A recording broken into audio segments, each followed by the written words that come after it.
Hey everybody, welcome on back. It's the Rubbin is Racing podcast with Spider and Large, but it's so much more than that because we got Manoli behind the ones and twos. We have Travis Moonhead somewhere in some remote location where he's fixing a fucking go-kart. And we have Quigs to Spider's immediate right in Chicago HQ. So the band's all here. We got a lot of shit to talk about because it was an exhausting week in New Hampshire. I think exhausting is probably the best word for that race. But before we get started, I'm holding in my hand a bottle of Cabo Wabo. Why? Because I love this stuff and because Rubbin is Racing is presented by Cabo Wabo Tequila, the unquestionably Mexican tequila with an undeniably American attitude. And Cabo Wabo isn't just tequila. It's damn good, thick-cut, 100% Blue Weber agave tequila, and it's the official tequila partner of Nascar, so we had a bold splash to race day watching with Cabo Wabo tequila. And if you're heading to a race this weekend anywhere in the United States or beyond, come celebrate race day with Cabo Wabo. But Cabo Wabo wants to remind you to leave the driving to the professionals, so please enjoy this thick-cut, bold taste responsibly. Grab your buds and a bottle of delicious Cabo Wabo tequila for the boldest race day experience, but you have to be 21 years or older, and you have to handle this stuff responsibly. Thank you so much, Cabo Wabo. Let's get to the show. How's everybody doing? Fantastic. I mean, we're off a great race. I'll save my recap for the recap segment, but sure. We got 2 beautiful weeks upcoming that we're going to be at the track for, Large, with Nashville and Chicago street race. So a lot to look for. Excuse me. A lot to look forward to. 4th of July upcoming, obviously. So summer is in full swing, and I couldn't be more excited. Spider, I have a very specific question, which it doesn't even get into the recap.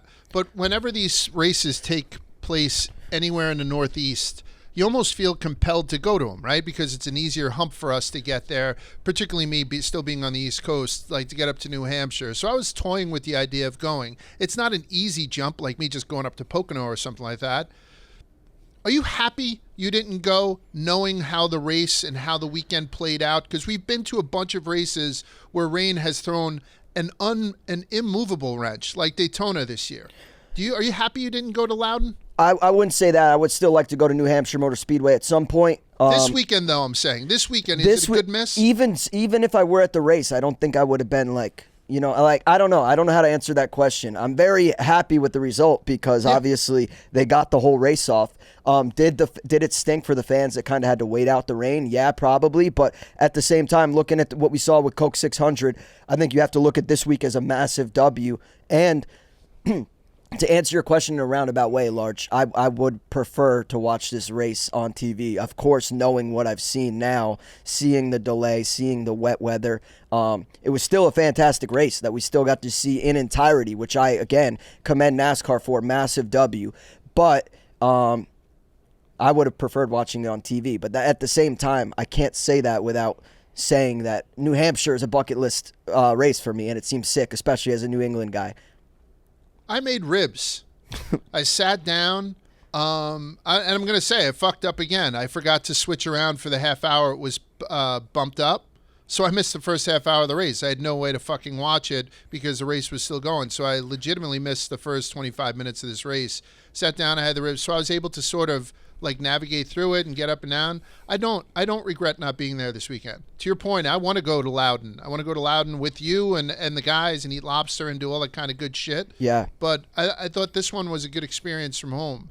And then we'll talk about the race too, like whether or not it was a great race before it became a real interesting race with the rain and all that shit. Let's talk about a couple of headlines. There are some monster fucking headlines this week. Monster headlines. It seems like it was a year ago, but I think it was on Saturday when Chris Bell had Chris Bell is a great guy to drive for your team. He's a horrible guy to rob a bank with because he's got loose lips. Stitches get snitches, that type of stuff. Like he would never be in the movie The Town. Right? Chris Bell is just not good at keeping secrets. And the only reason I'm confident with that is because he had dropped Chase's name in the press conference. But what Joe Gibbs Racing has done since then, like, did you see what they did with their social team where Joe Gibbs is interviewing the new driver and all of a sudden Labonte sits down. He's like, no, you're too old. Then a dog sits down. The social media sits down. And then Chris Bell sits down and says, Coach, I'm real sorry I did that. And then they end their little, social media posts. I didn't see that. That sounds fantastic, though. It's pretty cool because we're taping again on Tuesday. We're taping at Tuesday. Right now it's 12:42 p.m. Eastern time. In 18 minutes, Joe Gibbs Racing is having their press conference where they're going to announce, for all intents and purposes, Chase Briscoe as the guy who's going to sit into the 19. And it's going to be Joe Gibbs and crew chief James Small holding the meeting. So there shouldn't be any big surprises. I think Christopher Bell should have to host it as punishment. Oh, that would be fucking great. How great of an announcement would that be if Christopher Bell's just the MC? He comes on and is like, thank you all for being here today. We have some exciting news. And then he just breaks the news that he already broke a week ago. I think that would be fantastic and hilarious. What if it wasn't Briscoe? What if it's just like the ultimate... Imagine throw people off. That would be diabolical. It's going to be Briscoe. Yeah, it's got to be Briscoe. It's got to be. I mean, it's going to drop during the thing. If somebody could just check a phone somewhere around 1 o'clock. So I'm so busy concentrating on this bullshit. But I think even the way that Briscoe had responded, because Briscoe might have been in a dirt track at the time. His response was crazy large. How did he not find out about this until hours after the fact? Yeah. And then he says, I'm going to call Hendrick then and see if they want me to sit in there since Chase Elliott's going to the 19. So everyone's having some fun with it, and I think it's good because I compare it to when didn't Mincy spoil something? Yeah. He spoiled several things. Surviving Barstool or something. He just said who got eliminated before before it aired. Yeah, a lovable lug, and he got fucking reamed for it. Yeah. And Chris Bell, the Tom Holland of NASCAR, is seemingly getting away with it. And I think it's kind of cool. I think it's kind of cool with the way everybody had handled that. So we're waiting for the imminent announcement of Chase Briscoe to the 19. In the meantime, this hit the tape just yesterday. Tony Stewart's having a kid. I don't know if you guys want this perspective. I'm 53 years old. Look at me. I mean, I'm right. I shouldn't be buying any fucking green bananas, right? One foot in the grave, the other on a banana peel. Tony Stewart's 53, just like me, and he's having his first kid. Thoughts? How do you guys feel about that? Does it explain a lot? What's the deal? I wouldn't want to do that. Yeah, I mean... Would not want to have a kid at 53 years old. I don't even know that I want to have a kid, not to get into my life preferences right now, but if I were to have one, I would want to do it like relatively soon. To me, it seems like, and I'm not going to tell people how to be a parent, especially as a person with no children myself, being substantially older than your child, I feel like, is a disadvantage. I don't know. It just seems I would want to experience those life memories while I was still relative. I don't know how to say that like politely. I want to be young when my kid. I don't know. I don't want to be in my elderly ages as my kid is coming into their young adult life and making a name for themselves. I guess I'm thinking about it the opposite I look at like Kyle Busch. Like Kyle Busch and Brexton have a lot in common. They're both actively driving. Like Tony Stewart, I mean, prayers up for John Force. He's still actively driving at 74 years old, I think he is. He's in the hospital. But. Right. We send him our best. But like, so who's to say Tony Stewart is not still driving at 74? I'm not discounting that. But I just feel as though me personally, if I'm going to have children, I would want to do it in a stage where I can have, similar experiences and a lot in common with them, i.e. the Kyle Busch Brexton route. But to each their own, man. Get your nut off, Tony. We can be insanely happy. We could be insanely happy that Smoke is not shooting blanks at his. Yeah. Like I could tell you, the viscosity of my loads have changed in the past 3 or 4 years, but it doesn't matter. We're getting into that now. Yeah, that's what I'm going to say. But as a 53-year-old guy with a 20-year-old son, it's very fucking cool. Like my relationship, my 20-year-old son, my 17-year-old son. Right, I watch you bring your kids to the track, Large. Like, that's awesome. Yeah, so could you imagine me, because I'm the exact age, could you imagine me bringing an infant to the track next year? Holy shit. Yeah. I mean, I'd fucking kill myself. Yeah. So, anywho, wildly happy. It's his first child. I believe it's his first child. Yeah.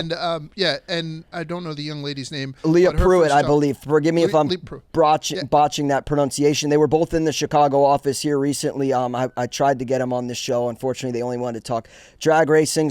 But I will say, as much as I, said, I would probably have a child younger in life. I think this child is going to be unbelievable racing DNA just off the rip, having two driving offspring parents. So I'm excited to see what comes of this baby. So good and for, she's good a for the stud, Stewart right? family. Yeah, she's a stud. Right? I think he's like jumping in her seat until she has his baby, right? Yeah, I'm not going to pretend like I'm super familiar with drag racing, but I'm pretty sure she's comes from a family of racers and drives herself. So I think the expectation is for that child to be driving something someday, for at least for me from right now. So I'm excited for them, happy for them, good for them. Congratulations to Tony and Leah. Happiness, health, and wealth, and all that kind of bullshit. They announced a schedule change, a playoff schedule shuffle around. So Atlanta, Watkins Glen, and what most people are up in arms about is Miami Homestead is now out of the playoffs, and Gateway, New Hampshire, and Darlington are in. As soon as anyone ever mentions a schedule change, the first thing you see on social media is like, why not Phoenix? People want to just get fucking Phoenix off the schedule. I believe they keep Phoenix on there because it continues to sell out, particularly around the championship time. I think Miami, because they can't sell it out for some reason. Go ahead.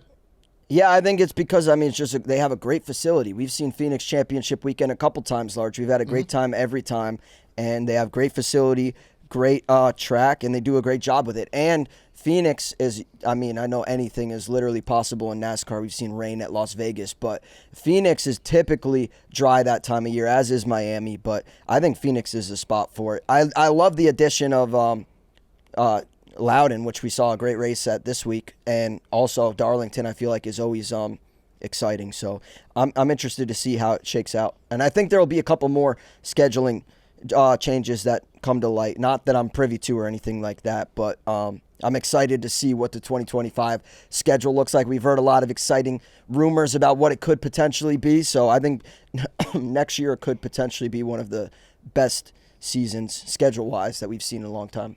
Phoenix, not great racing.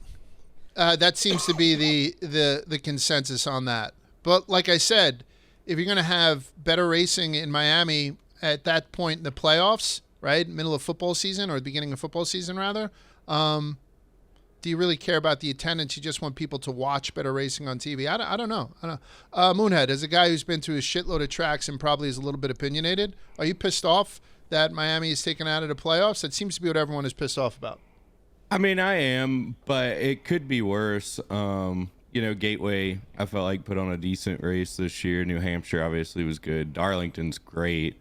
So yeah, I'm disappointed. I'd love to see the season end at Miami. But I get the whole Phoenix thing. They like going out west, and it does. I've never been, but from all accounts, it seems like a really, really nice track and seems like a good spot to do it. But I don't think they'd have a problem selling out in Miami if it was the championship race, especially not now. I think there's enough hype around that weekend that people would pack the place. I think that's a concern, though, don't you? That time of year, do you think, and I'm saying specifically in the NFL season, like, I don't know if it would. Either way, it's, that's what's done. So Atlanta, Watkins Glen, Miami are out. Gateway, New Hampshire, and Darlington are in for the playoffs starting next year. Josh Berry and Rodney Childers rumored to go to Wood Brothers 21 now that particularly since the Briscoe thing has all been imminent. How do you guys feel about that move for Josh Berry, who's been an absolute fucking disruptor these past couple of weeks? He's been driving like he's looking for a job. How do you feel about him jumping into a Wood Brothers car with a guy like Rodney Childers? I love it. I think that would be a good driver, a good match for them, for their team. Josh Berry has obviously proven himself. He's done well this year. He's exceeded my expectations for him.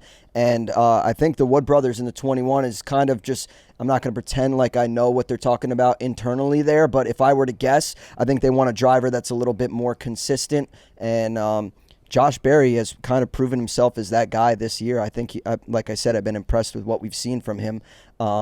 So, yeah, I think it would be a good fit. I do think I would like to see him at front row as well. They're building something special, and I'm glad that I bought stock early in front row, and I'm interested to see what comes of their team. It seems like the Cole Custer might be staying with the Stuart Haas guys. Stuart Haas, yeah, I'm going to talk about that next. I'm going to mention this just because we do so much social media shit. JD Motorsports removed social guy after posting a meme of the Hawk Tua girl spitting on a rainy New Hampshire track. Did you see that post? I thought it was pretty fucking funny. Yeah, I loved it. I mean, the Hawk Tua girl was the talk of the internet the last week.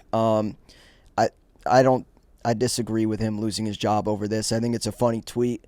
I don't even think, like, in terms of offensive things you can tweet or, like, poor taste, this isn't even that bad at all. It's just, like, funny. What was the quote they said? They said, it didn't agree with his value, his beliefs. Practice and qualified has been rained out. P36 for Monty Williams, P34 for Garrett Smithley, and then they have the hot Tua girl over it, and then boys, I went out on top. What do you mean by that? I've been removed from JD Socials, didn't meet his beliefs, had to delete it. This guy I don't believe was fired. He was just removed from being on the social team. I don't think he was fired or anything like that. But I think it's one of those things to keep in mind. Fired. You think? Yeah, like what are they going to do? Put him in like... So, I would think... I know the guy. Oh, okay. There we go. He's a tire dude. And they're a small team, so I think a bunch of them had access to the thing. I thought the post was great. I think the only person offended just unfortunately was his boss. So, he offended the one person that you can't offend in that situation. Honestly, JD Davis, right? What's Dorman's first name, Travis? Robert. Yeah, I think these other teams, this is a kind of a good opportunity or endorsement of his sense of humor that might be a resume builder. Like, look what I'm capable of. Other teams should honestly entertain the idea of adding him to their social team. And if we didn't have a great team here at Rubbin is Racing, I would probably do the same myself and personally endorse him. But that is much more of like a Rubbin is Racing post than coming from any team. Brand account. Yeah. I do understand. It's hard to like explain it to your boss if he's not online, being like, oh, it's just like this new like blowjob meme. Like, it is a tough one to sell as if it's like, oh, it's not that bad, which I don't think it is, but it's hard to sell it to like somebody who doesn't know what's going on social media. Manoli, what do you think about the Hawk Tua girl? I mean, she's based in Nashville, which we just coincidentally happen to be heading to this weekend. We could try to link them up and get the good, have it come from the horse's mouth herself. Yeah, I think she's tough to get a hold of. I think she's probably tough laying to get a low. hold of. I think she is laying low. I think she's doing the opposite. Apparently, she's like signing her own merch. She's like out selling and signing her own merch. Oh, really? I've heard the opposite. I heard she was like a school teacher that got fired. Yeah, that's what I had gotten, that she was fired from a school teacher job. So that's why I assumed that she was kind of laying low on this shit. I think it's the opposite. We got to have her on the show to clear it up. I mean, Hawk Tua, if you're listening, open invite next week. We're going to be in your city. If you want to come join us in person, we can probably get you a ticket to the race if you want to spit on the race. So, yeah, come join us, Hawk Tua, open invite. Yeah. Josh Berry, Rodney Childers, and now Dorman to Wood Brothers. That'd be fucking I like fun, that. Right? Add Dorman to the Childers Berry package deal. Yeah, that'd be fucking awesome. All right, well, yeah, so congratulations, I guess, to this girl. It's a tremendous amount of fucking, man, it ruins your life, huh? Some of this shit. Yeah. I see some out-of-pocket stuff, but I don't care because I'm almost dead. But this girl here could have ruined her fucking life. Gene Haas is keeping a charter and running a one-car team in Cup and a two-car team in Xfinity. Cole Custer's dad, Joe, will run both. So Cole is the favorite to drive the Cup for the Haas factory team. My first question was, does Priest just swap with Cole Custer and jump back down to Xfinity? But before I even asked that, I wanted to jump ahead because we got in a DM from a gentleman named Kyle. He said, I get the Cole Custer information going on. Why is he not up for some of the charters SHR is sending to other teams? So this was him sending this to me before it was announced that Gene Haas was keeping one charter. So this guy, Kyle, who is a Cole Custer fan, had said, why isn't his name in it?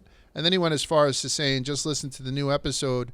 And ever since last year, I can't wrap my head around why Josh Berry got the fourth ride and it wasn't Cole Custer. And you guys talked about if Sam Mayer won the Xfinity Championship, he would be top dog for a Cup ride. Where was that fight for Custer last year? So Cole Custer, thank you for writing that in, Kyle. So Cole Custer is in play again. I had answered him. We didn't mention Cole as much last year as someone that would jump into the Harvick car or anything like that, although he was mentioned, I think, by us. because the silly season wasn't quite as silly last season. Like, we didn't have the Stuart Haas announcement, and the big retirement of Kevin Harvick was telegraphed more than what Martin Truex just did. So I think we just didn't talk about it as much. It's no disrespect to Cole Custer. I've said multiple times, he's the best kickball infielder I've ever seen in my fucking life. That guy was motivated as shit, and I like Stone Cold. Just regular old. We had him on the show a couple times. He's done a couple of live shows. But what do you think? What do you think about Cole Custer now? Because I had said to this gentleman, Kyle, if Cole Custer is guaranteed to jump into this Haas automation whatever fucking car, let's say Chase Briscoe has something happen to him, and God forbid, and he cannot wield the 19 next season. If Joe Gibbs Racing said, hey, Cole, do you want to jump in the 19? Can he tell his dad and Gene Haas no?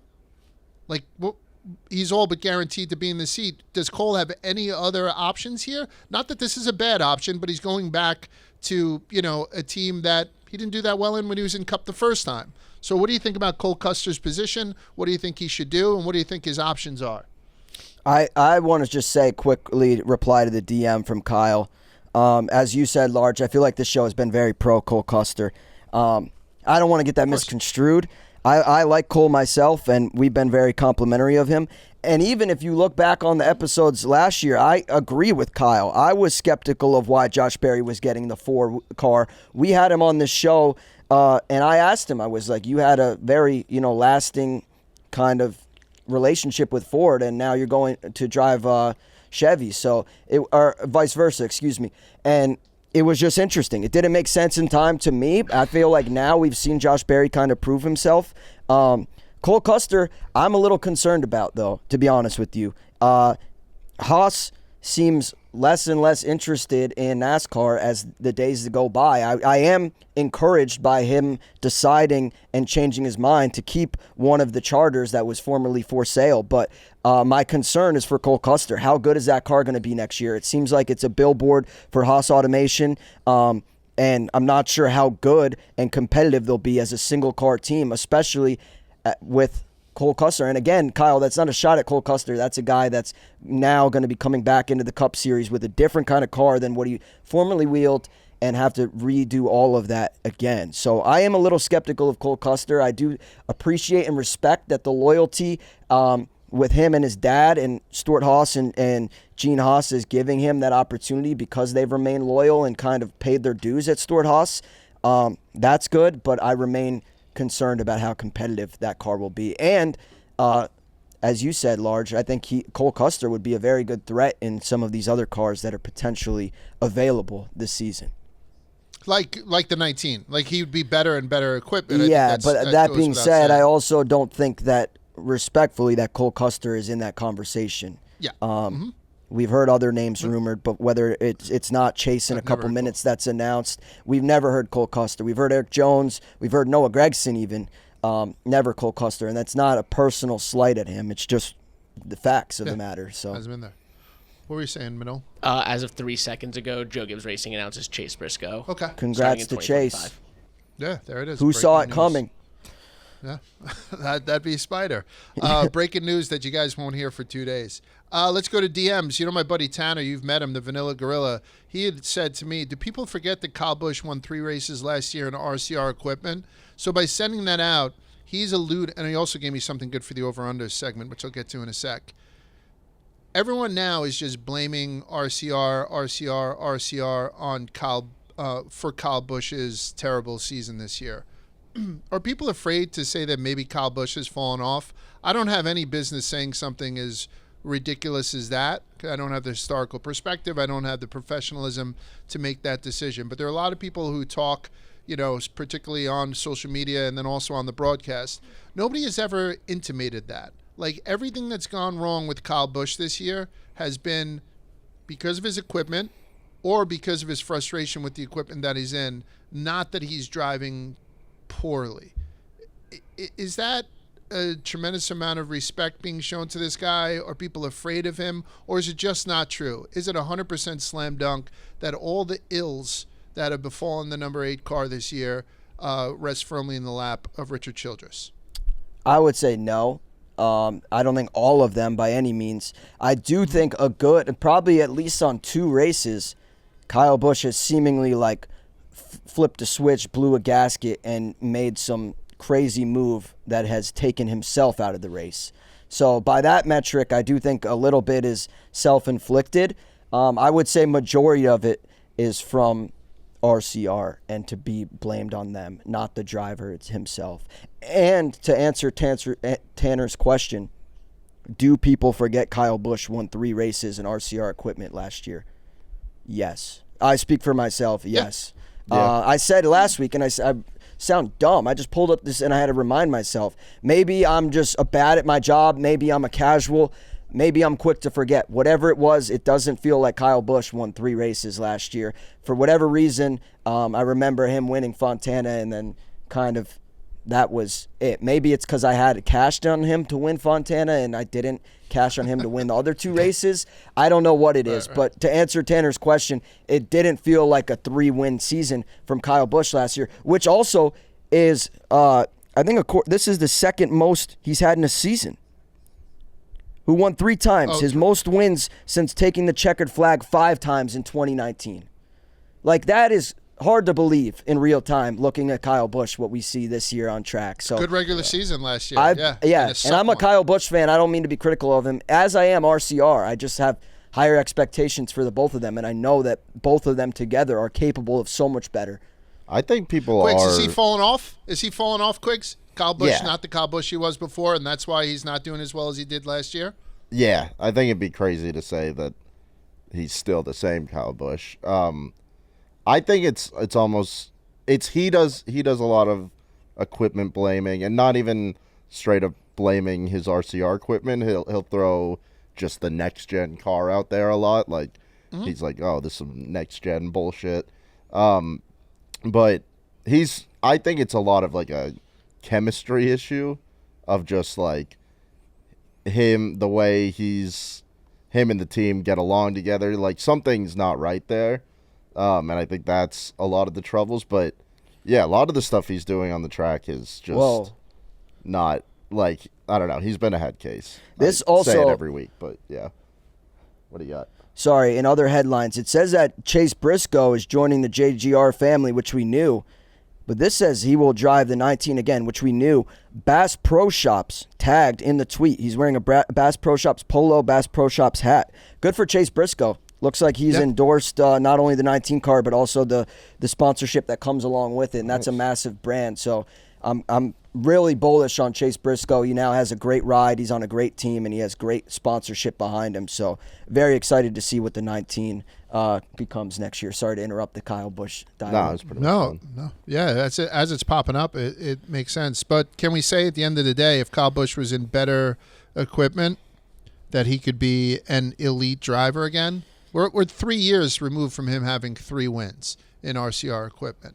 And then this year, he's just been shitting the bed for whatever. I think this weekend was his 3rd DNF in the last 4 races. That's awful. That's fucking awful. I'll ask you, Moonhead, has he slipped a little bit, or is it an equipment issue primarily? I think it's a little bit of both. I mean, we see it, I feel like, a lot with drivers, how mental racing can be, and I think he's just mentally defeated by this point. And there's been times, like you said, where he's run good and he's made mistakes. Like Gateway is one I think about, where him and the 3 were both really, really fast, and then he got into that deal with Larson, and before you knew it, he was wrecked. So I don't think he forgot how to drive a race car overnight, but I do think that he's going into about every race mentally defeated, just wondering what could go wrong next. And I mean, New Hampshire, that looked to me just like a complete meltdown. Like he wrecked twice, and then he wrecked under caution, and then just called it a day. You know, like I don't know what else to call that other than a complete meltdown, really. That's what I mean. He's had a couple races this year where he's just kind of like pulled chute, which is unprecedented for Kyle Busch. But he's 39.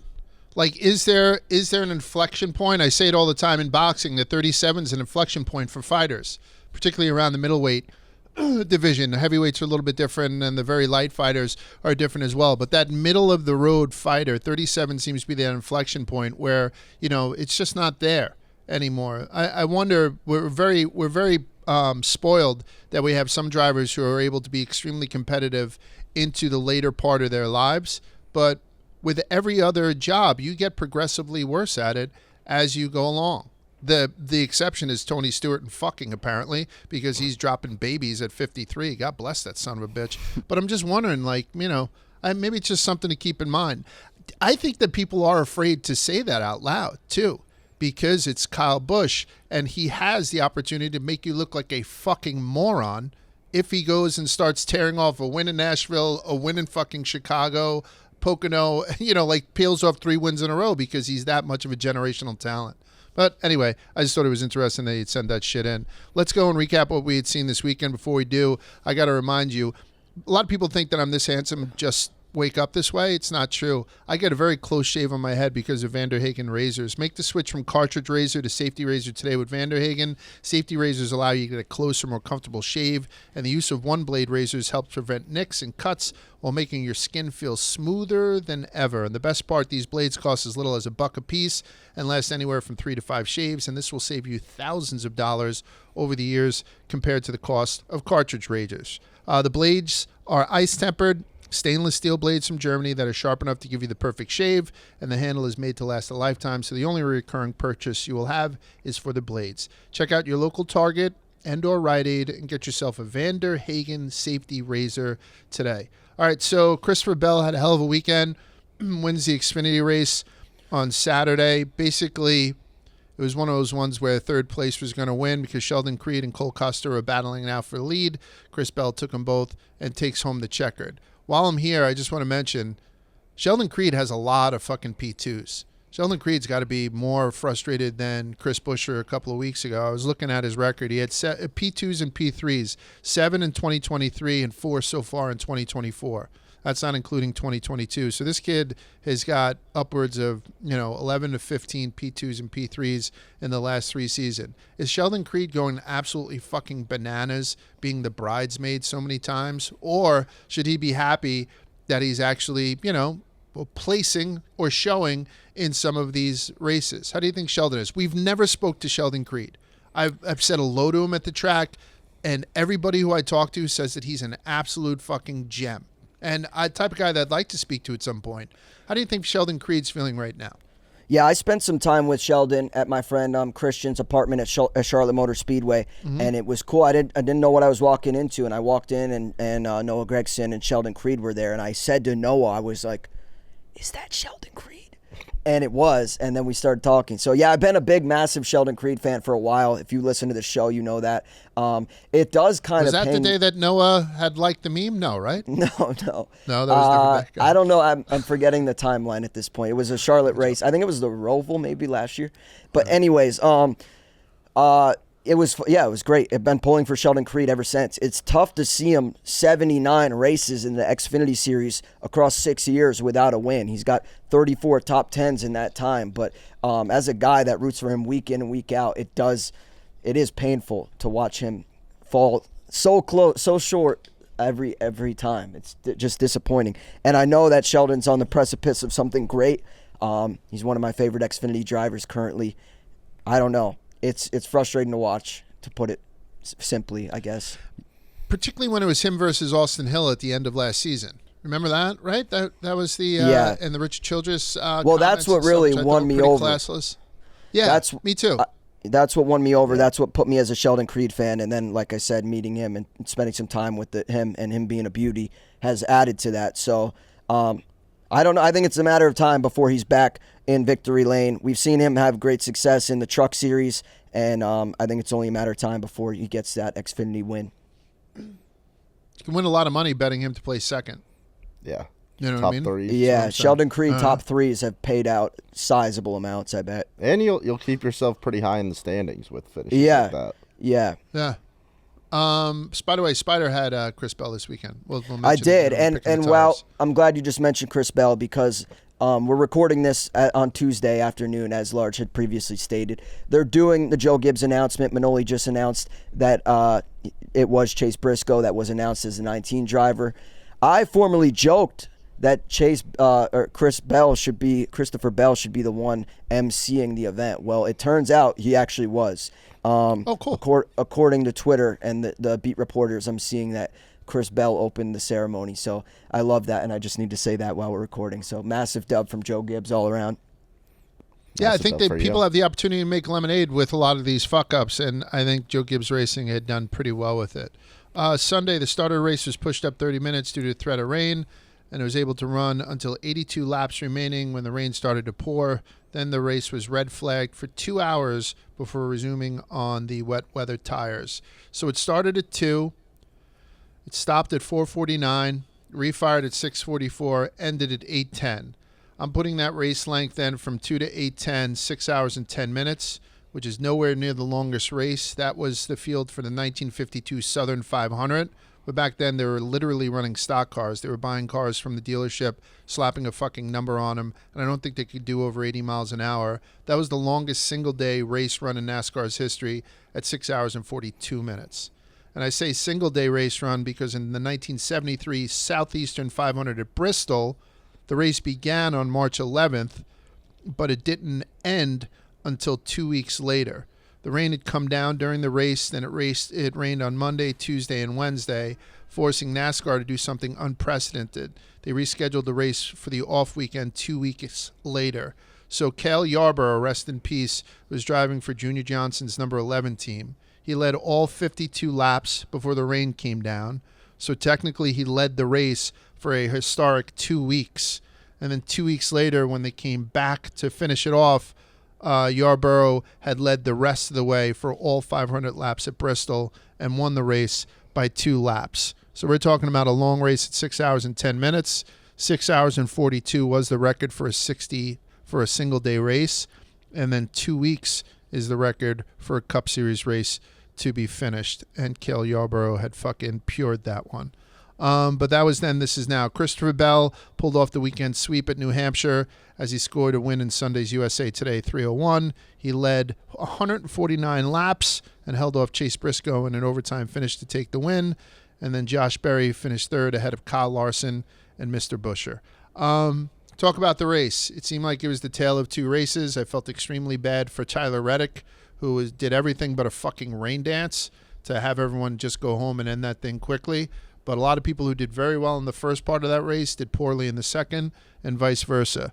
So give me an idea, Spider. Give me an idea of what you saw in that race, what you came away with. Do you want to just do it in over-under or no? I'll give a quick recap. I don't really have any particular over-unders this week, but I just think it was a great race all around, and I really want to commend NASCAR and both New Hampshire Motor Speedway. We saw, and you guys heard firsthand, my meltdown after the Coke 600 ended the way it did. I was disappointed. I felt like that was Ty Gibbs' race to win, and we were kind of cut short of that full experience. Similar scene in New Hampshire this week with the rain kind of interrupting a beautiful race weekend, and they did complete opposite. They did everything they could to get this race off, regardless of how long it took, and I really appreciate that as a race fan. Like, it sucked, obviously, that it was delayed, and there was, a great deal of my Sunday that I didn't know what to do with myself. But they did a great job with the race coverage, even in that time. They only really cut away once that I'm aware of for, like, some pre-roll stuff. The rest of it was driver interviews and stuff like that. So really impressed and proud of the race weekend, and it ended in a great way. Also, like, Bell looked dominant. He was the car to beat early in this race. The rain came, and he wasn't up front, and he still came out and got the win back. So I still think the best car won, and it wasn't one of those races where we knew who the best car was early. Well, in this case we did, but like, the race wasn't ruined by that. Bell still had to prove himself. There were still hurdles, there was delays, there was still something to watch for, and overall I think the race was a massive success despite the rain delay and a 6-hour broadcast or whatever you just said it was, Large. So all Bell around. won stage one. Bell won stage one. Denny won stage two. And then Denny had some problems where he just couldn't keep pace after the restart. But Tyler Reddick was running away with it, even with like these restarts. He was an expert on the restarts to just about lock this up if the rain was going to shorten the race. And I thought NBC did a pretty good job, but wasn't on USA, wherever the fuck it was, of showing the Doppler coming in. Like, Yep. as they were showing it come over, it was like pretty cool with the cloud cover that was coming in as well. I still can't get used to this whole idea of NASCAR having to make up rules as they go along. They you were know, doing particularly it big time this race. I'm This okay race- with it. The wet tire Yeah, thing was they just have like to. They have Yes, to do I it, agree, right? yeah. Because they're at the like I just showed you. You know, fucking Cal Yarborough had to finish a race 2 weeks later. So they have to do this stuff. It's not their fault, but they have to, you know, these non-competitive pit stops, and you're not allowed to change back into slicks. And at first, you're not allowed to even switch out the rain tires that you had on, even though they had 4 sets of them. Yeah. It got a little bit muddy. I thought the NBC guys did an excellent job kind of explaining it in real time, because even they were, oh, it looks like NASCAR's saying this now, you know, and they were, I hit my head on this twice, you know, they're saying this now. So it was exhausting. I thought the race was fucking exhausting. It was entertaining, and I'm happy in the whole deal. Sad for Tyler Reddick, but it is what it is. What did you think, Quiggs? How'd you think it was at the end of the day? I agree with a lot of what you said. The rain tires made it very interesting and like a very unique race. And it was a lot of like confusion of maybe they all have to come down here, maybe nobody has to pit, maybe they can't pit. But it was probably one of the few. It sounds like there's not a ton of scenarios where they can even use the rain tires, because you can't have actual rain coming down. It has to be pretty much exactly what we had. But I think it made for a very cool race. It made the race possible to end that day, and yeah, it was a good race where Bell was dominant, but it didn't feel like there was never a race going on, basically. Right. And I thought we were going to get another Christopher Bell, by far the best car, and something happens to him, because there was a point, I think with like 30 laps left, where they go on his radio and he's like, I have some sort of electrical light flashing his on my cool dash. shirt. Yeah, something. There was a problem. Yeah, Yeah, the volts. it ended up he just had to like turn it off, but yeah, he thought his electrical was dropping, and that would have been But even so poetic. Even the coverage, I want to say quick, like a Fox broadcast would have mentioned that and played the radio clip and then not followed up. These guys went onto the fucking pit box, stuck a mic in the crew chief's face, and said, "What's going on? Like, is he going to be fine, or is this a real problem?" Fox would have led you to believe there was some drama lingering, that you can't look away for that reason, whereas NBC was just transparent, had everything. They told the whole story, the complete tale of what was going on, and that it was a non-problem. It is funny though. We would have blamed Fox so much for not knowing like some of the stuff NBC didn't know this week, just because nobody knew. But we would have just been like, Fox doesn't know what the hell's going on out there. Yeah. Moonhead, nobody was more disappointed when they cut Charlotte short than you, particularly on that 3-day weekend where nobody had work on Monday. We spoke about it ad nauseum. How'd you feel about the way this was handled? How'd you feel about seeing those rain tires out there? I thought it was great that they didn't call the race. I thought for sure, I'd have bet everything I own that they were going to call it. So I was thrilled that they didn't. The rain tires, they kind of won me over. I think I like the way that they were wearing, even when the track was dried and they wouldn't let them put slicks on. Like it honestly made me think maybe there's something that they could look at with the regular tire to make it wear like that. I don't know. People are more, because they didn't know if they could go 10 laps on it, right? Right. Wasn't And that like towards the end? my biggest gripe with the rain tires has been that the track is always almost completely dry when they finally send them out on. Like Xfinity did like 9 laps before they threw a caution and put slicks on.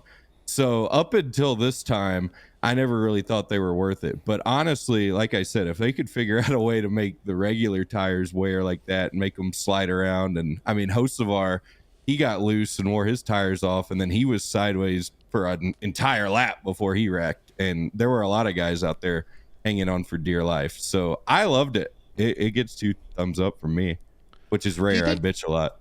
Yeah. Do you think everyone does? Do you think that NASCAR though was like purposefully trying to get those rain tires tested in real time, because that darkness was coming in?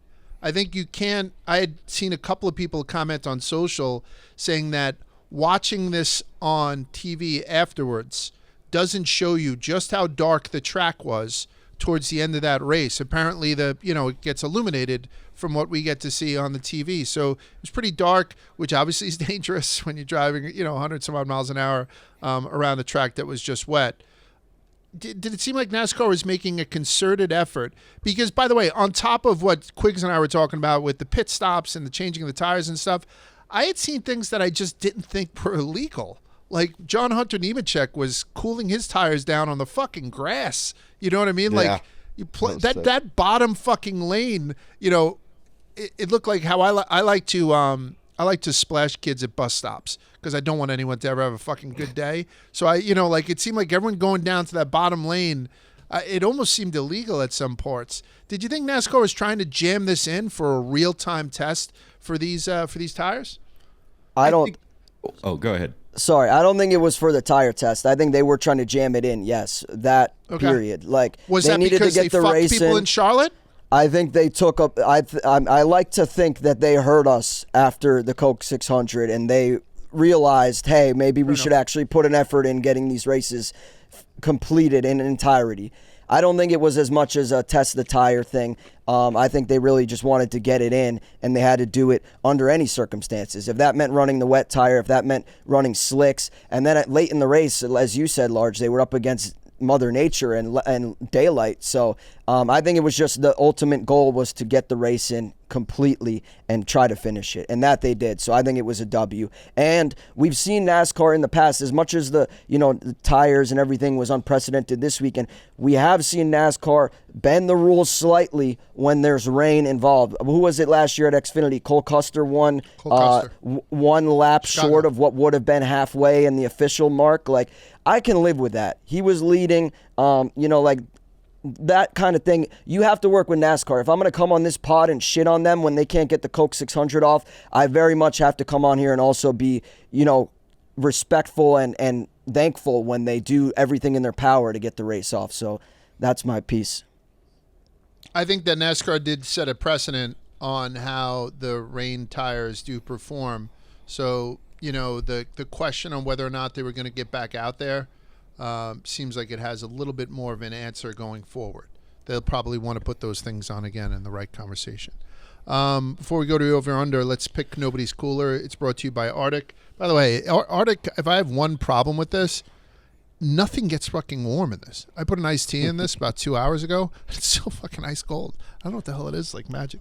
My problem with Arctic is that everyone in the office just borrows the coolers. We had three beautiful coolers. Everyone's taking them for their beach day, for their case race, whatever it may be. This is the only one. That one, I guess, is the only one I could find today. So I have to track them down in the office here somewhere as soon as we're done. But Arctic, everyone and it's wants only a one. matter of time before Manoli takes this one home. He's already said, I'm taking. Is that a question? I'm like, of course you can take it home. But they did. They took mine for field day, the big white one with the removable thing. Anyway, so we here at Rubbin is Race and believe great quality gear shouldn't cost a whole paycheck. That's why we go to Arctic. All their products are overbuilt, not overpriced, meaning they're durable, and they cost 30 to 50% less than competitors. 30 to 50% less. Where do you hear about that in this fucking economy? They make premium coolers and drinkware engineered to perform and overbuilt to last year after year. And Arctic's insulated drinkware locks in the temperature whether your drinks are icy, cold, or hot. So get an ultra tough cooler, an ultra light cooler, ultra light wheeled cooler, soft pack coolers, whatever the hell you need. Go to Walmart. Arctic is now available at Walmart. Head to your local store and shop in person. And don't forget, Arctic Outdoors is the official cooler and drinkware of NASCAR. So you can head to arcticoutdoors.com and check out more. That's RTICoutdoors.com. And you can check out their full line of coolers and drinkware, arcticoutdoors.com. I have a quick one for Nobody's Cooler. If you guys don't mind, I'm going to give it to Daniel Suarez. I love the fact that this guy is embracing, the fact that he's a dual citizen now. And so much so he went out at the beginning of the race and put an American flag sticker right next to the Mexican flag sticker that he has on the frame of his car, on the door of his car. So, I mean, I don't know. I say tongue-in-cheek about it, people pouring into this country illegally and nobody giving a shit about it either way. I kind of love seeing what Daniel has done, like the steps he took. Kind of reminds me of the steps that both my parents took when they came to this country. Kind of reminds me of the steps that Za had taken when he came to this country. I had Za over my house. We were out in my backyard smoking cigars and drinking wine, and it was a black dwarf from wherever he's from. Zimbabwe. Zimbabwe. My dad, who's an 80-year-old guy from Cork, Ireland, and my mom, who I would never give her age on a thing, from Dublin, Ireland, and they're sitting down talking about the hoops they had to jump through to become Americans, which is all they wanted to do, and I had nothing to add to the conversation. because, I was born here and I have the fucking privilege that comes with being in the United States. And Daniel Suarez seems to be embracing that, or at least he's doing it for the cameras, and that makes him nobody's fucking cooler this week. So congratulations, Daniel Suarez. All right, let's get to you. And you guys agree with that, right? I know Quiggs hates the United States, but otherwise everybody else is pretty cool with it, right? My parents just got their citizenship like 10 years ago. Let's go. Where are they originally from? Dublin. Dublin. Oh, yeah. Yeah. So maybe my mom knew your dad. Which they Yikes. They shouldn't have. They were resident aliens, so could live here for the rest of their life, and decided to get their citizenship. Which really the only difference between a resident alien and a citizen is you get to vote and you get to do jury duty. And they got their citizenship, didn't vote, and then immediately my dad got jury duty. Oh, really? So that's my dad. all When they he got but- his first jury duty, he dressed better for jury duty than he did for his own wedding. Considered like his civic. He was so fucking proud to go. This was years proud of ago. it, yeah. Yeah, he was so fucking proud of it. So yeah, it's cool. I'm actually thinking about maybe doing dual citizenship because somebody said I can get an Irish should. passport real easy. You absolutely My mom should. told me to do that all the time growing up because we'd go over, like all my family lives there. We'd go over there for a month every summer. And at the time, I was like, I don't want to spend my time over here getting my citizenship, which is not like a huge thing. It would have been very easy for me. And I never did, and I regret not having Irish citizenship. I don't know what the benefit is. Like when my kids were going to college, my kids are currently about to go to college. I have one in college. Someone is like, "Oh, you can send them to college in Ireland for next to nothing," but I don't know if I would do that. Like my one kid in Alabama, I think is too far away. I couldn't see me sending my little princess away to fucking Ireland with a bunch of drunk Sean Quigleys around her. You know what I mean? It's nice for if you're traveling in Europe, you have an EU passport. Right. My mom always, this was like around 9/11, but my mom always wanted me to have a EU passport in case like America went to a shit. plane got hijacked. I could pretend like I wasn't American. Oh, right. Yeah. Which I don't know what that really would have done, but that was always her thought process. There's so many fucking guys who are coming over here and winning races and stuff and not applying for citizenship. I think you know who I'm talking about, Shane Van Giesenbergen. So it's just nice that Daniel is up there. So nobody's cooler. Over under SHR is my over. I think everybody's over, right? To have a team that's about to fucking close down. Josh Berry, came in third. Chase Briscoe came in second. Ryan Preece with a P11, and then Noah Gragson, who kind of fucked up a lot of people's day, finishes 27th. But congratulations to them, right? I mean, SHR looked great. There was a second I thought Briscoe was going to win this. Yeah, Briscoe on those last restarts was a hard charge and right to the front. I was really impressed with him, and I loved his paint scheme this week. The gold chrome number and the blue and yellow was kind of a nice new look for him. You didn't like it? It reminded me of Peeps. I don't know why. I don't know if it was the font of, but I kept on thinking it was a Peep scheme, like the little mushroom or not mushroom, the marshmallow thing. Yeah, the marshmallow Peeps. There was a 21 position gain for Briscoe, a 17 spot climb for Berry. From where they stood during the rain delay. It's funny because as they were trying to eat up time during the rain delay, they kept going to everyone. Do you want it just to end here? And like Todd Gilliland, had a great day. Grillo's Pickles. I haven't seen so many fucking, gigantic pickle head for those guys. I'm tempted to go buy a jar of fucking. Front row looked like they could have won this race too. Yeah. Yeah. Like Tyler Reddick, like I said, was doing a fucking rain dance. But all these other wheelmen were like, no, let's get it going. We sucked the first part of this. Let's see what we can do. And, Briscoe climbed 21 fucking spots. Berry climbed 17 fucking spots from where they were before the rain delay. So it's, it's it. Did anybody else have over-unders? I have a couple, but I got 3 this week. And you mentioned one of them, Josh Berry. Josh Berry, 2 straight weeks with top 10 performances. You said he's racing for his job, and he's doing a damn good job at it. So I've been impressed with Berry these last couple weeks. And the same can be said about Stenhouse, who finished 7th here this week in New Hampshire. He also had a top 10 last week. So 2 guys that are not typically expected to be running up front have had 2 straight weeks of good success. In that breath, I also want to give some love to Legacy. John Hunter Nemechek finishing 8th, top 10 finish. Great job for him. And then Eric Jones finishing 13th. So both those cars within the top 15. I think that's as good as you can get for Legacy. And I was happy to see them running up front. And then, as I just kind of tipped a little bit, I was impressed with front row. Both McDowell and Todd Gilliland look like they could have really been up there competing for, well, they were up there competing for a win late in this race. So I was impressed with those cars because, again, those are not cars that I traditionally expect to be competitive down to the wire like that. So those are my over-unders those are my overs this week. I don't really have any unders. Maybe Kyle Busch, maybe Bowman, but I mean, as much as I'm a Bowman hater, that wasn't seemingly his fault. No, that's his first do not finish. I don't know what the stat is. It was pretty impressive stat though. That's, I think, his first do not finish in a long, long time, or maybe his first ever at Hendrick, whatever it is. But again, that wasn't his fault. So Mechanical issue, yeah, mechanical issue. I would say Kyle Busch would be my only under, and that's for the reasons I've outlined the last couple weeks, where it seems like he just loses his cool and just opts out of racing at certain points when shit hits the fan. So I would like to see him kind of maybe work on his bipolarness, which I am also bipolar as well. So I see both sides of it. Quiggs, I don't want to run down any of your choices or Moonhead. Anybody stand out to you guys as over-unders this weekend? Mostly just the guys you mentioned. That the Chase Briscoe, Josh Berry, the final laps were super exciting because Bell had it locked up, but that was a great race between those two, and kind of felt like there was a lot on the line just with both of them kind of needing spots. Other than that, I think you guys mentioned all my overs. What do you got, Moonhead? Anybody? Justin Bonsignor in the Xfinity race. I love that pick.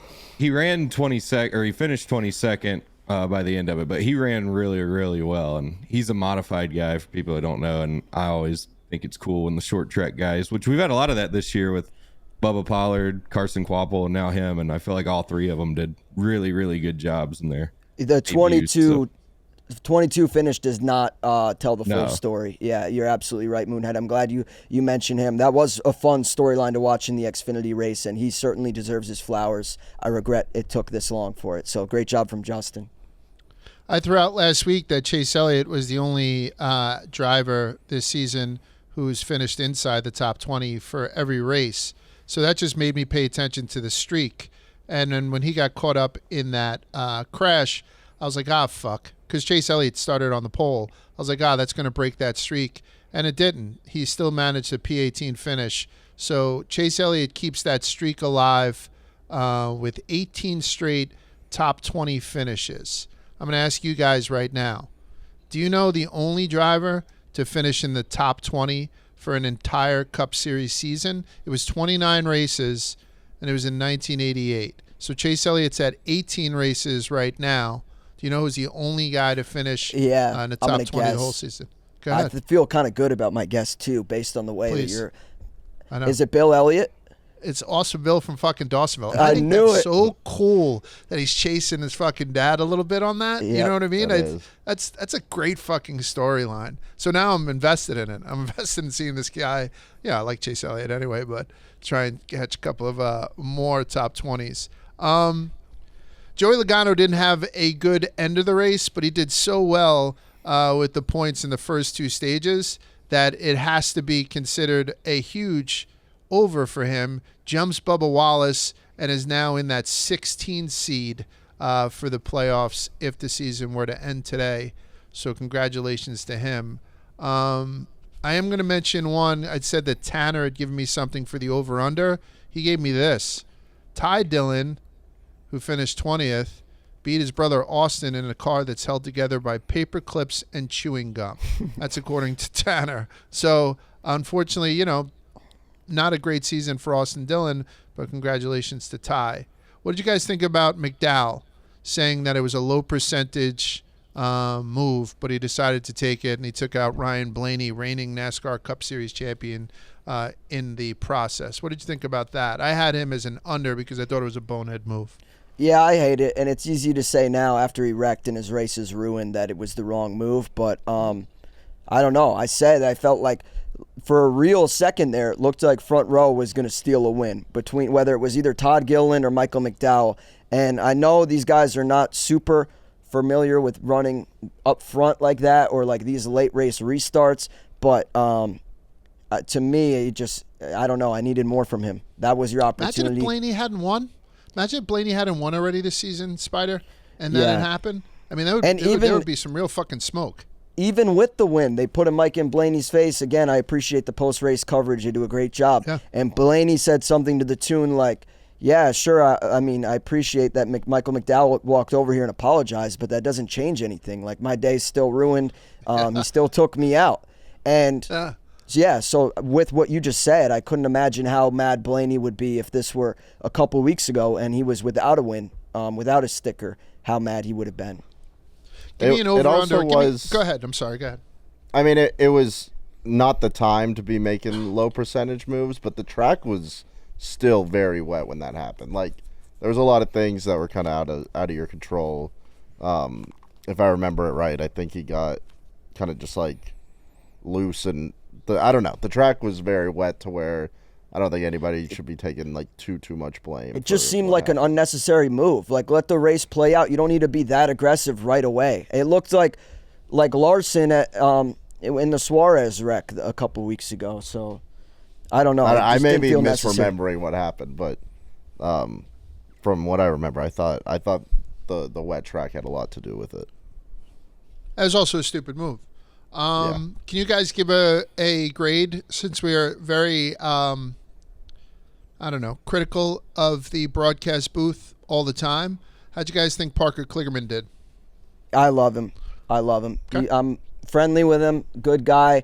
I have a lot in common with him as well. I hate to keep beating a dead horse with the Connecticut ties, but he is a Connecticut guy. I really think he has a unique perspective. To me, I value the drivers' perspectives. Typically, it's the Kevin Harvicks, the Dale Juniors, the guys that have stepped away. But to me, Parker Kligerman provides a unique perspective because he's still active driver on the Xfinity Series, and that experience that he races on these tracks just the day before he comes on in his beat reporting or pit reporting for the TV coverage just on Sunday. So I think he does a great job. I'm a fan of him as a driver. He's also very involved with the sport. Obviously, I mean, as a driver, you're involved in the sport, but more so than a lot of these drivers. He owns a track in Connecticut. Like, he is very much an interesting voice to hear from, and I appreciate his coverage. He does a great job of breaking things down, and I think for the reason that I said before, he has the experience as an active driver,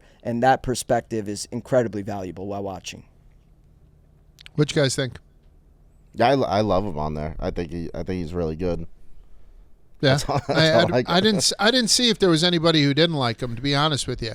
I mean, that to me is a glowing fucking recommendation when NASCAR social media doesn't come after you, because they throw around attaboys like fucking manhole covers, but if they don't come around and say that you suck, then that means that you're good. And I know this because I've been told that I suck many times, so it's, I know from whence I'm talking. But yeah, I thought he did a good job too. It was kind of cool, seeing him outside of the car and doing that shit. So I thought it was cool. Did he piss you off, Moonhead? Did you fucking hate him? No, I like Parker. Parker's a good guy, and I think Parker's really talented behind the microphone and the wheels. So yeah, I'm giving an under to Kyle Larson's spotter. I love the fact that got on the radio, but Tyler Mon is his spotter and says when they were talking about Denny, he runs you like that every time. You know why? Because you let it happen. And then Larson said over the radio, "Shut the fuck up." Do you guys heard all that, right? Do you know all the smoke around this? I thing? loved it. Yeah, I loved it, and I'm gonna take the other side, Large. Okay. I think his spotter's absolutely right. At some point, Larson, you're the best driver in the field. Stop getting pushed around by, a guy that's probably top 5, in my humble opinion.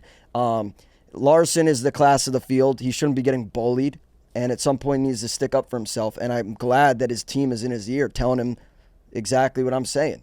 At some point, you got to put your foot down and stop getting pushed around. And if you truly feel like Hamlin is racing you the way that you've said on your radio on Sunday, or following Rex late in other races, then you need to do something about it. You can't just continue to let yourself get pushed all around. So I'm personally on the team spotter. And a lot of times the spotter's job, they race for the same team. Obviously, they want the same result. They want the best for that team. They want to see that car in victory lane. Sometimes it requires tough love. Sometimes you got to tell your guy, hey, stop being a pussy, or, get over this, or stop whining about this, or run your race. And that's kind of how I see it from the spotter. If I don't know, you got to do something. You can't expect the result to be different without changing anything. Yeah, it's kind of like just like any sport. You go over to the sideline, like in football, and your coach would be like, "You're gonna let him like do that all game to you?" Right. Like I think it's very normal and not healthy necessarily, but like almost healthy. Like you need the spotter to kind of give you some shit sometimes.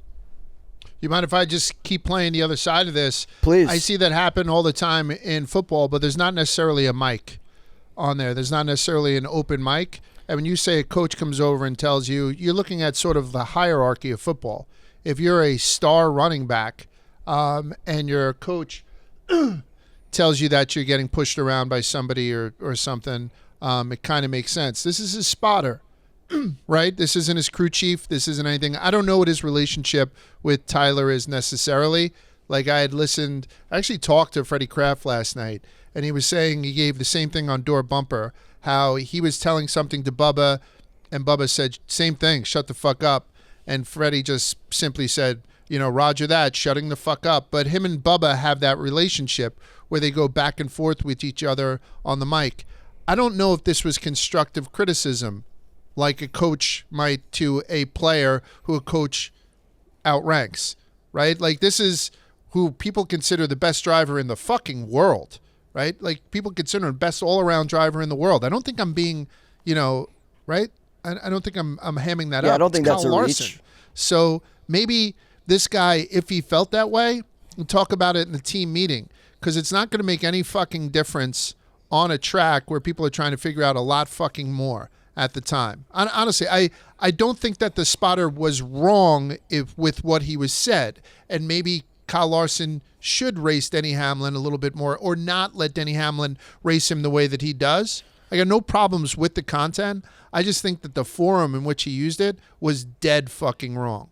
I'm not saying he should be fired by any stretch of the imagination, but I think that guy should should save that comment for later and do what Larson said and shut the fuck up. Am I way off base with that I don't angle, know. guys? They've had immense success together. I just looked at Tyler's Instagram. He and undressed him. I'm seeing He photos of fucking them undressed him. posing with the Bill France trophy. Like, that speaks for itself. They clearly have had success together. And I stand on the fact that obviously his spotter is not up there rooting for another driver. He's not out here with, Denny Hamlin tickets on on DraftKings Sportsbook. Like, he is rooting for Kyle Larson undoubtedly. Of course, I mean, it's frustration. It's the team getting frustrated. Maybe Tyler knows, hey, we have the car to beat. Don't let Denny take that away from us. Or if you're going to keep complaining about this, race him the way that he races you. You know what I mean? So I kind of see where you're coming from, that maybe like radio where all the fans could hear, or, this is going to become a storyline after the fact, is probably not the best. Like some things, what do they say? Like, not everything needs to be public, but there's definitely a better expression. There are plenty of forums for this spotter to talk to Kyle about the way that Denny races him. Where in the hierarchy is a spotter with an elite playoff? I'll ask you. Moonhead. Yeah, Moonhead. That's a Moonhead question. Where does the spotter fall as far as the hierarchy of who? If you have a very good spotter with a shit driver, then the answer is clear. But in this case, you have a generational driver with a spotter who is probably very, very good at his job. Very, very good at his job.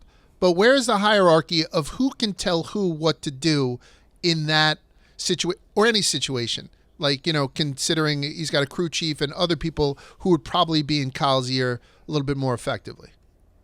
I think it depends on the relationship. It probably varies. Like, Bubba and Freddie have been together for years. So I'm sure if Freddie says something to Bubba and Bubba tells him to shut the fuck up, they think nothing of it. That's no different than you telling your buddy to shut the fuck up. I don't know the relationship between Tyler and Larson. I don't know if they only see each other at the track, because there's some duos who don't hardly ever communicate. And I don't know, maybe they're having dinner together tonight. Like I don't know their relationship. I think Larson was probably mad because he knew it was true and he didn't want to hear it. I'm sure he was already mad over the contact, and then essentially being called a pushover by your guy is going to make you mad. But I don't know how their relationship is. But I will say you don't usually hear Larson getting chippy on the radio like that. So he struck a nerve, that's for sure. Yeah, 100%. So, okay. So we'll agree to disagree, I guess. I'm Team Larson in this one. You guys are Team Mon. See how that fucking works out for you. Let's talk about what's going on this weekend. With 8 races remaining in the regular season before the 16 Driver Cup Series playoff field is determined, we're heading back down south. But before we get to Nashville, here's a reminder that NASCAR is coming to Chicago in less than 2 weeks with 2 full days of racing and nonstop entertainment. What type of entertainment? Well, you got Keith Urban, the Chainsmokers, the Black Keys, and Lauren Elena, all coming around for 4th of July weekend as NASCAR races through downtown Chicago in the iconic Grant Park. The 2024 Chicago Street Race will be the most talked about event of the summer. NASCAR is back in Chicago for 4th of July weekend. Purchase Barstool's $99 special ticket for general admission on Sunday, and we'll get those details out on social. So I'm really looking forward, obviously, to going to Chicago. But before that, we're heading down to Nashville. We're down in Nashville this weekend. We'll be at the bar on Saturday, I think from 4 to 6, which is kind of crazy, a little bit early. But we'll be at the bar from 4 to 6 on Saturday. For anyone who's in Nashville, stop by Barstool Nashville. I believe we're staying in the Westin, which my buddy owns. Shout out Kevin Fee. So it's a nice hotel that we're staying in this time. Wall Street Flex. Yeah, my buddy. I went down there for the grand opening of this hotel. I'll tell the story next week. Fucking this guy used to put me up in the suite up top. It's a beautiful hotel. I'm not going to call in that favor this week since I'm traveling with such a big group of people. But we're going to have a shitload of people down there this weekend. A couple of the Chicago boys, at least Chief and Eddie I'd seen. Yeah, I think White Sox Dave will be there as well. I didn't see him on the list, but that's cool. Yeah. Okay. Danny Maybe. Conrad, who's a great guy, is going to be down there. Danny's traveled with us before. Tommy Smokes, Clenny Balls, obviously myself and Spider, and it's gonna be a fucking time. So stop by the Barstool bar. Maybe the bussing guys, maybe Asterisk, big Asterisk. Yeah, the bus because they're kind of local. They're doing their beer games this week, so if they sober up, they might stop by as well. And it's a full weekend of racing for you guys. Trucks have the Rackley Roofing 200 Friday night at 8 p.m. on FS2. Xfinity has the Tennessee Lottery 250 Saturday at 5 p.m. on USA. And Cup is running the Ally 400 Sunday, June 30th at 3:30 p.m. Eastern Time on NBC. There's some rain in the forecast. I don't think they could push this earlier in the day. I don't think they can push this race off because there's some Olympic trials going on NBC later on that evening. So it should be kind of interesting. I'm hoping that weather does not play a part. The winner of the Ally 400 gets a Gibson Les Paul guitar. If that means anything to anybody, but the Gibson shop down in the Gulch in Nashville is a must visit if you're a guitar player. I take my son all the time. And that's it. That's what we're going down to. So with no further ado, we're going to have to make some picks for this weekend, which is brought to you by our favorite sports book, the one that we only use, and that's DraftKings. They're going to ask you to... The ad for DraftKings is about UFC 303. Get ready for a night of big fights and big action. It's UFC 303, and it can be even bigger. Jump in on all the action at DraftKings Sportsbook, the official sportsbook betting partner of UFC. It's super easy for first-timers to get started. Try betting on something simple like picking a fighter to win. Go to DraftKings Sportsbook app, select your fighter, and place your first bet. It's just that simple. The light heavyweight title is on the line in the main event, but there's so many more amazing matchups happening in Vegas. And speaking of amazing, if you're new to DraftKings, listen up. New customers bet $5 and get $150 in bonus bets instantly. Ask Spider about that if you see him in Nashville, because he's the master of bonus bets. Download the DraftKings Sportsbook app now. Use the code Rubbin. That's code Rubbin, RUBBIN, for new customers to get $150 in bonus bets when you bet just $5. Get that big fight feel only on DraftKings. DraftKings, this crown is yours.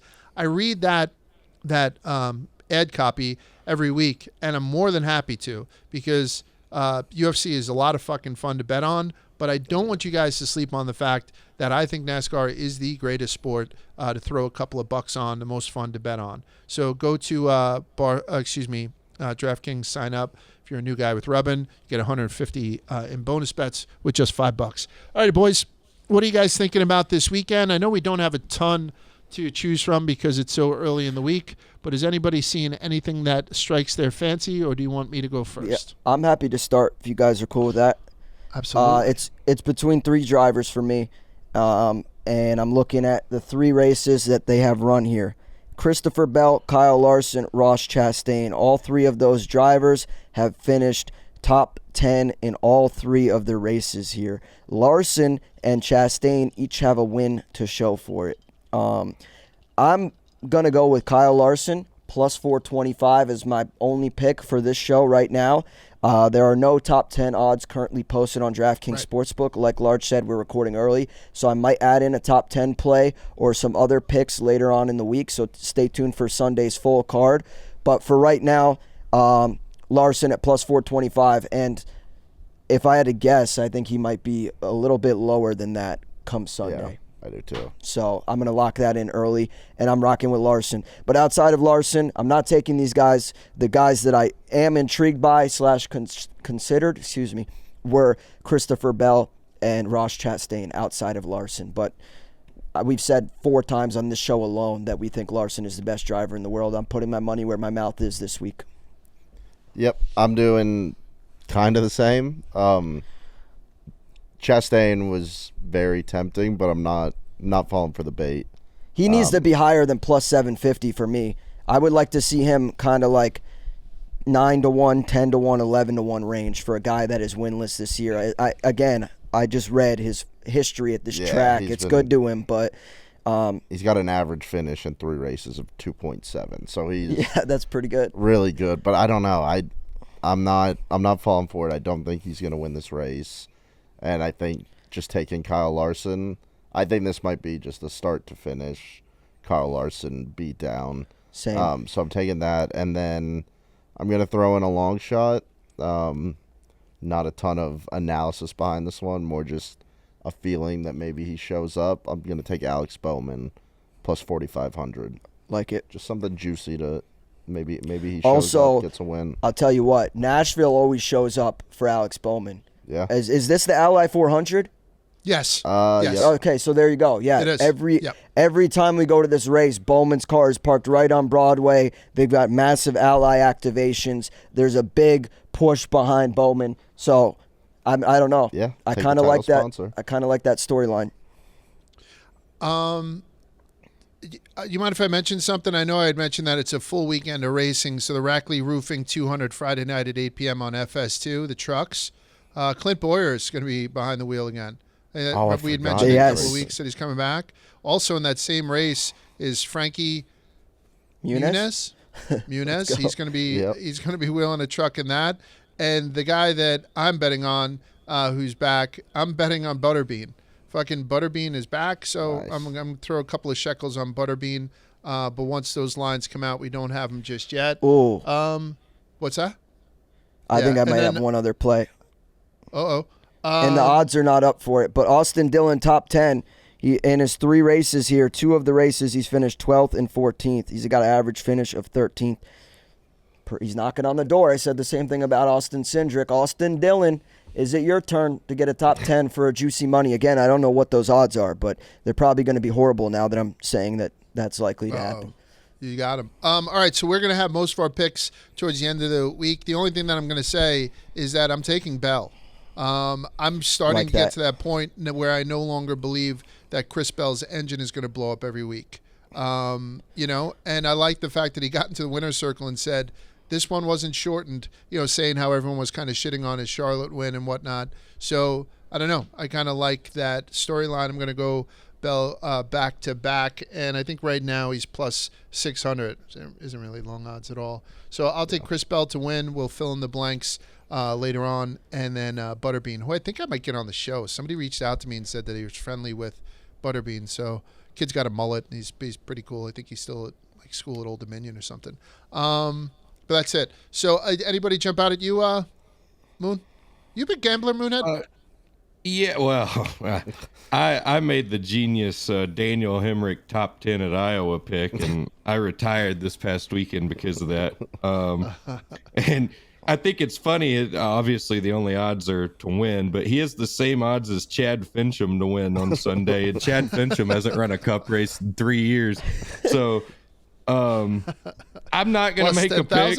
Yeah, but if I was, I would pick Chastain. I think I feel like that's a much smarter pick than my Hemrick pick at Iowa. And what Quigg say his average finish is like 2.7. I mean, I like that. So Chastain would probably be the guy I'd go with. Cool. Alrighty, so that's the picks, or partially the picks. We'll have the rest of them out closer to the weekend, and that's it. So again, Rubbin is Racing is headed to Nashville. Afterwards, we're heading to Chicago. So if you're at the race, please stop by and say hello. You can stop by the Barstool Nashville bar on Saturday from 4 to 6. Spider and I will be there at least during that time. Or if you see us at the track, love to have a beer with you. And then next week at Chicago, let's just get fucking cross-eyed crazy. Thank you very much to Arctic. Thank you very much to Cabo Wabo and everybody else for their support. And we'll see you guys next week on Rubbin is Racing.